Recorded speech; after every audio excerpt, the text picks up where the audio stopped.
රත්නවීර ඔය කොළුවගේ සීයා නන්දගේ මස්සිනා පුතා නම් දැනටමත් දන්නවා ඇති. ලීලාගේ දරුවා ඇත්තටම තාත්තගේ කියලා නේද තාත්තේ? අසංග අහද්දී රත්නවීර දුර්වල උනත් සමච්චල් හිනාවක් ආදීට පා කරා. එතන ඉඳන් දිගටම දිග හැරෙන ආදී මීට අවුරුදු 3කට කලින් නන්දගෙන් දැනගත්ත අතීතයේ සැඟවුණු කතාව. රත්නවීරගේ අලුත් යෝජනාවලට ලීලා අකමැති වෙද්දී ලීලාව කොටු කරගෙන සිහි නැති කරලා තමන්ගේ ආසාවන් සම්පූර්ණ කරගත්ත හැටි වගේම නන්දට රා එක්ක නිදිපෙති දීලා දෙන්න අතරමඟ වැරදි වැටහීමක් ඇති කරපු හැටි අන්තිමේ ඇල්ෆ්‍රඩ් විජේබණ්ඩාර ලීලාගේ දරුවා රත්නගේ බව නොදැන නන්දට ලීලාව බන්දලා දුන්නු හැටි ඒත් අවසානයේ නන්දට නිදි බෙහෙත් දාපු සගයෙක්ගේ අතින් නන්දගේ ඉස්සරහා පාපොච්චාරණය වෙලා එදා නන්දගේ අතින් ඒ බව ලීලාට කියවෙද්දි මුලින්ම අපනාපකම් තිබ්බත් කාලයත් එක්ක ඇත්ත දැනගත්තට පස්සේ ලීලා නන්දත් එක්ක සතුටින් ජීවත් වෙන්න ගත්ත හැටි වගේම ආයෙමත් අවාසනාව ජීවිත හොයාගෙන එනවා වගේම රත්න ආයෙමත් නන්ද නැති වෙලාවට ලීලාට තර්ජනය කරලා කොහොම හරි තමන්ට නම්ම ගන්න හදද්දි නන්දට කියන්න බැරුව අසරණ වෙලා ඉදි ලීලාගේ නංගි ගැන තර්ජනය කරලා පහත් ආසාවන් ආයෙමත් ලීලාගෙන් ඉටු කරගන්නකොට ඒ ජීවිතේ එපා වෙලා ලීලා ජීවිතේ ගන්න පුළුවන් හොඳම තීරණේ ගන්න හැටි වගේම නන්ද ඇත්ත නොදැන තාමත් ලීලා එක්ක මතක පිරුණුවේ ගෙදර ජීවත් වෙද්දි වීරේ කාලෙකට කලින් වගේම සිහියක් පතක් නැතුව ඇවිත් හැමදේම වමාරනකොට නන්ද තමන්ගේ අක්කා සරලා ඉස්සරහා මස්සිනාගේ පැටිකිරිය ඉස්සරහා දිගහැරිය හැටි වගේම සරලා දිගින් දිගටම වීරයව ප්‍රතික්ෂේප කරද්දී සරලව ඇක්සිඩන්ට් කරපු හැටි වගේම අන්තිමේ සරල මැරුණාට පස්සේ දේපොළ වලින් කොටසක් වීරේ තමන්ට ලැබෙයි කියලා බලාපොරොත්තු වුණත් ඇල්ෆ්‍රඩ් කිසිම දෙයක් ඔහුට අවැසි විදිහට නොකරනකොට අන්තිමේ වලව්වෙන් පිටවෙලා සදහටම අතුරුදහන් වුණ හැටිත් අසංග පුරාජ්‍යරුවෙන් ඒ දේවල් කියද්දී නේති අසංග දිහා බැලුවේ වීර දිහා බැලුවෙත් පිළිකුලකින්. ඊටත් තාත්තා කෙනෙක්ට පුළුවන් ද තමන්ගේ දරුවෙක් මරන්න. මේකි මොකෑබැන් මට රවන්න. හරියට මේකිට මම මොනවා හරි කළා වගේනේ. නේතිගේ අප්‍රසාදය තමන්ට යොමු වෙලා තියෙන බව දැනෙද්දි වීර කතා කරේ අසංග දිහාත් වරක් බලලා. ඒ කාලේ බොලාගේ මුත්තා මට අයිති වෙන්න ඕන දේ දුන්නා නම් කිසි ප්‍රශ්නයක් නෑ. ඒ සරල මන් මත්තේ නැහෙනකොට මහවුන්ද අකමැත්තෙන්ම මාව පෝරුවට නැංගුවා. ඒත් ඒ වෙනකොටත් මගේ හිතේ හිටියේ මෙනෙහි කියා. අන්තිමේ මහවුන්දගේ බලපුරුවාරකම් නිසා ඒකි ගමෙන් ගියා. මන් නැති බැඳීමක හිර වුණා.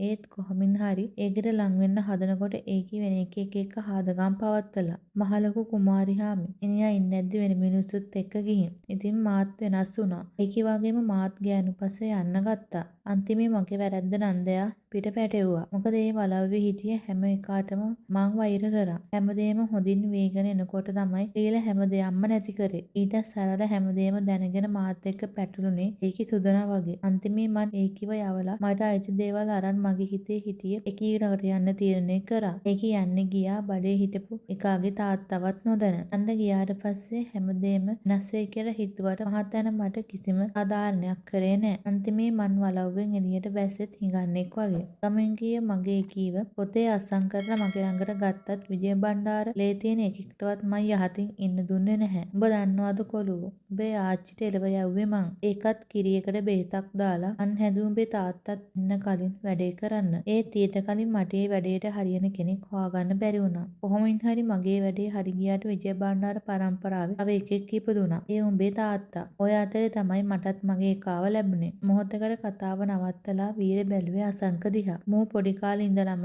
ලෙඩා. පොඩ්ඩ ඇත්තම් ලෙඩ වෙනවා. ඒ නිසා සීතල ඇල්ලුවේ නෑ මූට. ඒ නිසා අකමැත්තෙන් වුණත් කාලෙකට මගේ එකා වෙනුවෙන් වෙන පළාතකට ගියා අපි. ඒ කාලේ ඇතුළත මන් නැහුනේ මගේ එවුන් වෙනුවෙන්. මොකද කවදා හරි දේපල අරන් භුක්ති විඳින්න මගේ එවුන් ජීවත් වෙලා ඉන්න එපා. අන්තිමේ අවුරුදු 25කට පස්සේ මං ආයෙම වගේ පලිය ගන්න ලෑස්ති වුණා. ඒ මගේ එකී අපිව දාලා ගියාම. අන්තිමේ අපි ආයෙම ආවා. සම්පූර්ණ කරගන්න බැරි වුණු දේ සම්පූර්ණ කරගන්න. ඒත් ඒකට හරියන වෙලාවක් හම්බුනේ නෑ. අද උඹට වගේම ආනන්දත් හැමතිස්සෙම මිනිස්සු තියන් හිටියේ. ඒ නිසා උඹේ තාත්තට ලං වෙන්න මට බැරි වුණා කොළුවෝ. ඒ නිසා මං බලන් හිටියා කාලේ එනකම්. නැස් විදිහට වැඩ කරන්න. හරි කාලේ ආවට පස්සේ මට ඕනේ විජයබණ්ඩාර පරම්පරාව සුන්නද්දු කරලා දාන්න විතරයි. ඉතින් ආනන්දගේ පුත රත්නෙන් මගුලක් කරගෙනම එහෙම්මම අදිංචි වුණා. ඔන්න මං බලන් හිටපු කාලය ආවා. විජයබණ්ඩාර පරම්පරාවේ අන්තිම පුරක ඉපදුණා. ඒ උඹ කොළුවා. ඉතින් උඹ නැත්තම් මේ කිසි දෙයක් ඉස්සරහට පවතින්නේ දකින්නේ නැහැ. ඒ නිසයි පොඩි කාලෙම උඹව එළව යවන්න හැදුවේ. ඒත් ඒකට කිසිම අවස්ථාවක් හම්බුනේ නැහැ. අන්තිමේ මං